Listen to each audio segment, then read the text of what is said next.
Hello friends, welcome to mathematics तक। दोस्तों, आज की इस वीडियो में हम लोग साधारण ब्याज यानी कि सिंपल इंटरेस्ट निकालना सीखेंगे बहुत ही आसान तरीके से। अगर आपको साधारण ब्याज निकालना नहीं आता है और आप सीखना चाहते हैं तो इस वीडियो को लास्ट तक जरूर देखिएगा। और हाँ, अगर आप चैनल पर नए हैं तो चैनल को जरूर सब्सक्राइब कर लें। चलिए शुरू करते हैं। तो यहाँ क्वेश्चन है 8,000 रुपये का 5% वार्षिक दर से 2 वर्ष का साधारण ब्याज कितना होगा। ठीक है, तो सबसे पहले क्वेश्चन को अच्छे तरीके से पढ़ना है और इसमें जो जो चीज़ दिया हुआ है उसे हम लोग पहले लिख लेते हैं। ठीक है, तो यहाँ पर 8,000 रुपया दिया हुआ है। ठीक है, तो जो राशि दिया हुआ है उसे हम लोग मूलधन कहते हैं। ठीक है, और इंग्लिश में इसे प्रिंसिपल बोला जाता है। तो यहाँ पर हम लोग लिखेंगे मूलधन। ठीक है, शॉर्ट में इसे हम प्रिंसिपल को पी से इंडिकेट करते हैं। और ये कितना है? 8,000 रुपया है। ठीक है, कितना? 8,000 रुपया। ठीक है, इसके बाद 5% वार्षिक दर से, तो दर कितना दिया हुआ है? दर यानी कि रेट, आर से इसको इंडिकेट करते हैं। दर कितना है? 5%। ठीक है, यहाँ पर 5% वार्षिक है।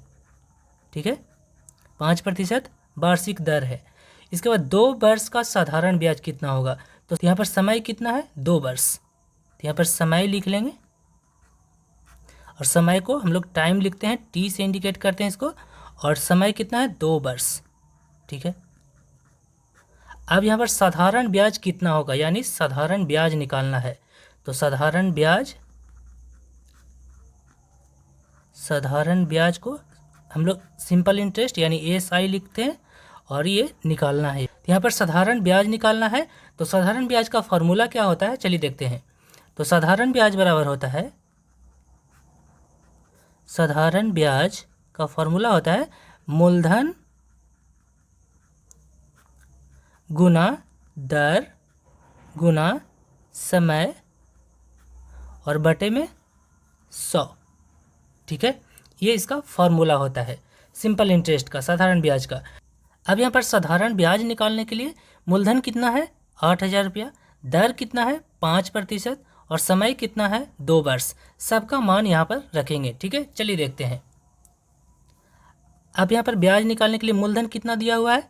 8,000 रुपया। ठीक है, 8,000 लिख लिए। गुना दर कितना है? 5%, यहाँ पर 5 लिखेंगे। ठीक है, गुना समय कितना है? 2 वर्ष। ठीक है, तो यहाँ पर 2 लिखेंगे और बटे में कितना हो जाएगा? 100।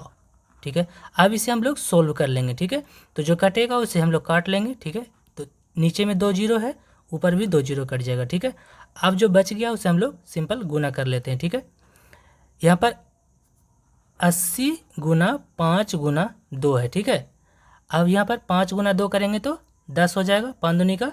और 80 गुना 10 करेंगे तो 800 हो जाएगा। ठीक है, तो यहाँ पर 800 आ जाएगा। ठीक है, 800 रुपया ये आपका ब्याज हो गया। ठीक है, क्या हो गया?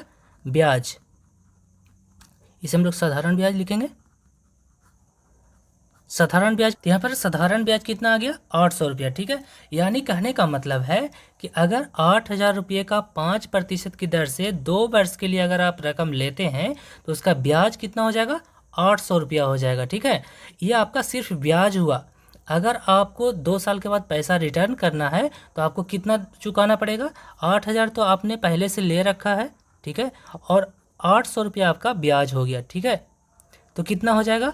8,800 रुपया। ठीक है, इसे हम लोग मिश्रधन बोलते हैं। क्या बोलते हैं? मिश्रधन। मिश्रधन बराबर क्या होता है? मूलधन प्लस ब्याज, दोनों मिलाकर के 8,800 रुपया आपको 2 साल के बाद चुकाना पड़ेगा। ठीक है, तो इस प्रकार से हम लोग साधारण ब्याज निकालते हैं। नेक्स्ट एक और क्वेश्चन देख लेते हैं, चलिए देखते हैं। नेक्स्ट क्वेश्चन है 4,000 रुपये का 10% वार्षिक दर से 3 वर्ष का साधारण ब्याज कितना होगा। ठीक है, तो सबसे पहले इसमें जो जो दिया हुआ है उसे हम लोग पहले लिख लेंगे। तो यहाँ पर 4,000 रुपया दिया हुआ है, यानी कि मूलधन दिया हुआ है। ठीक है, मूलधन कितना है? 4,000 रुपया। ठीक है, तो यहाँ पर 4,000 लिख लेंगे। नेक्स्ट में 10% वार्षिक दर से, यहाँ पर दर कितना है? रेट 10%। ठीक है, 3 वर्ष के लिए, यानी समय दिया हुआ है आपको, टाइम कितना दिया हुआ है? 3 वर्ष। 3 वर्ष वार्षिक है। ठीक है, आपका इंटरेस्ट जो लग रहा है वो वार्षिक लग रहा है। तो यहाँ पर आपको साधारण ब्याज निकालना है। साधारण ब्याज SI बराबर कित निकालना है, ठीक है। तो साधारण ब्याज का फॉर्मूला होता है यानी SI बराबर P गुना R गुना T बटा 100, ठीक है। अब इसमें जो जो मान दिया हुआ है उसे हम लोग लिख लेंगे, ठीक है। तो यहाँ पर P कितना है 4000, तो 4000 लिखें। अब दर कितना है 10%, समय कितना है 3 वर्ष, ठीक है। और बटे में क्या हो जाएगा 100। अब इसे हम लोग सोल्व करेंगे, ठीक है। नीचे में देखिए 2 जीरो, तो ऊपर भी 2 जीरो कट जाएगा, ठीक है। अब ऊपर में 40 और 10 गुना 3, ठीक है। तो 10 और 3 को गुना करेंगे तो कितना हो जाएगा 30 हो जाएगा, और 30 गुना 40 कितना हो जाएगा 1200 हो जाएगा, ठीक है। तो यहाँ पर 1200 हो जाएगा। तो ये आपका साधारण ब्याज यानी SI बराबर कितना हो जाएगा 1200, ठीक है। यानी ये सिर्फ आपका ब्याज हुआ, ठीक है। यानी कि 4000 रुपया 10% वार्षिक दर से 3 वर्ष के लिए अगर लेते हैं तो साधारण ब्याज कितना हो जाएगा 1200 रुपया। अगर 3 वर्ष के बाद अगर रुपया आप लौटाना चाहते हैं तो आपको कितना लौटाना पड़ेगा, यहाँ पर आपको 1200 रुपया तो आपका ब्याज हो गया, ठीक है। और आपने 4000 रुपया पहले से ले रखा है, ठीक है। तो 1200 तो आपका इंटरेस्ट हो गया और 4000 रुपया आपका मूलधन है, तो कितना हो जाएगा यहाँ पर 5200 रुपया हो जाएगा। यानी कि आपको यहाँ पर टोटल कितना हो जाएगा 5200 रुपया। ये आपका मिश्र धन हो जाता है, ठीक है। मिश्र धन बराबर क्या होता है मूलधन प्लस ब्याज। तो यहाँ पर मूलधन है 4000 रुपया और ब्याज कितना है 1200, तो यहाँ पर 5200 रुपया हो गया। यानी कि 4000 रुपया अगर 10% वार्षिक दर से 3 वर्ष के लिए अगर लेते हैं तो 3 वर्ष के बाद आपको 5200 रुपया पे करना होगा यानी लौटाना पड़ेगा, ठीक है। तो इस प्रकार से हम लोग साधारण ब्याज निकालना सीखे हैं।